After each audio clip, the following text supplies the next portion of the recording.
Very interesting, because here it mirrors what people like Alain de Botton or Richard Dawkins have said, that religion is but a cluster control mechanism, building communities, giving people an identity. So you say it's important to be independent of any identity, then align yourself to one? If your interest is only survival in the society, identity is needed. If your interest is to know this life, experience this life, because I think that is the purpose of being here.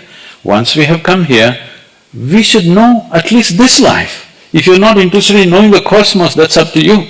But at least this piece of life you must know in its entirety, otherwise I feel it's a wasted life. If that needs to happen, you should not be identified with anything, not God, not devil. Do you believe over time, because of insecurities, social correctness, peer pressure, there is a surge to identify? It is there, but at the same time, the way the religions are today, that they seem to be, on an upsurge in terms of violence and stuff and everything, this kind of stuff, in my estimate, will last for another 80 to 100 years maximum. Why I am saying it has a life of another 80 to 100 years is, human intellect has never sparked as it is sparking today.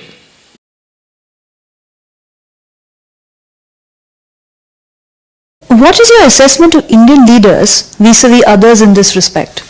Well, Chinese, when you negotiate with a Chinese person or a Japanese person, there is a level of negotiation which is very sort of industry specific. You're buying this, buying that, it's all about details of that particular product. And of course the country don't enter the picture. But at some point when you build a close bond and you build a deeper relationship, you will realize that these people are exceedingly sure of who they are. The sense of who I am as a Chinese, a collective identity, is very clear in them. And I don't see the Indian as secure, as comfortable in his skin. Either it doesn't matter, we're all the same anyway, okay, a kind of a postmodern kind of a view, or a very sort of kind of a very narrow view, or a particular sectarian view. But an American, I was very impressed when I worked for American corporates that senior executives were so detailed in their knowledge of the founding fathers, in the sense of history, the values, the philosophy. I mean, they really knew their stuff because that grounding is very clear. The sense of Western classics, as studying the Western classics as a sign of being very sophisticated, whereas who would study the traditional Indian texts as a sign of being very savvy? Or the Indian literatures in the Indian languages. Yes, yes. So I think I feel that the Indian has gambled on the assumption that these boundaries of identity will go away, but they're not going away. If you look at how the identities are popping up in the West, Islam, this one, that one, how these identities are popping up. In fact, it's more identity conscious than maybe 20 years ago. So this prediction of the postmodernists that these things will vanish, boundaries will vanish, we'll live in one global era, is not happening. Absolutely. Boundaries are erecting, if anything. One needs to just look at the visa rules to understand that the West, what we mean by the West, is definitely an entity that sees itself as one when it comes to other parts of the world.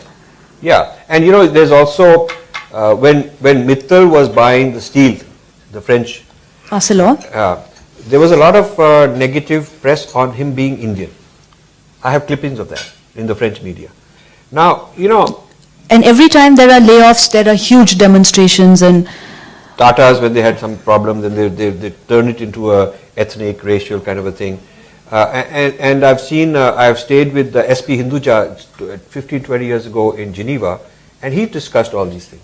It was affecting him. How the sense of who he is, no matter how hard he tries to say none of this matters to me, but it matters to the other person. So there are stereotypes through which they're looking at you, and you have to understand enough to say, okay, I anticipate they're probably thinking of these things, whether they're saying it or not because they're very polite. What am I going to say as and when required? Right. What am I supposed to know about them? The deeper level, the surface level, is a very secular, industry-specific dialogue. Very civil sort of, I mean, IT, we polite. talk about IT, we do this software, this kind of thing, and we don't, it's like don't ask, don't tell. I won't tell you, and you don't ask me, things that are awkward.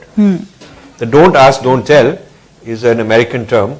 During the Clinton era, they wanted to know what to do about gays in the military because the laws were against gays. And it was very politically incorrect to continue that law. But there was also a large segment of the military that didn't want to make it official, didn't want to make it public and official that people can be openly gay. So how to strike a balance? And they came up with this law which says don't ask, don't tell. Meaning you won't be asked and you don't volunteer the you information. don't voluntarily tell. Keep it unstated. So this don't ask, don't tell, I feel is also sort of the de facto posture a lot of Indians have vis-a-vis their civilizational identity. Indians are very comfortable talking about Bollywood, cricket, pop culture, cuisine, these kind of pop things. But Americans have a pop culture too. But beneath the pop culture level, which is all harmonizing and everything is very global and so on, there is a deep culture. There is a deep culture which is beneath the pop culture, which is very specific, very historically oriented. So an American identity. There's a very deep American identity at multiple. There are 3 levels of American identity. I gave a series of lectures at India International Center 10 years ago. There's 3 levels of identity. There is this very deep Judeo-Christian identity, and how it has formed over 200-300 years. Then I call the top level is pop culture, which is very easy. Everybody here enjoys it. In between is the institutions. These institutions are very robust institutions, and they protect the deep culture, and they perform and play the pop culture. Right. So there's a 3-level cake that you have to understand to really get to the bottom of it. When you're talking to an American, you can be talking at the pop culture level, it's very easy. You can be talking at an institution level, it's our institution, their institution, negotiating. But if you really understand them, you must understand their deep culture level.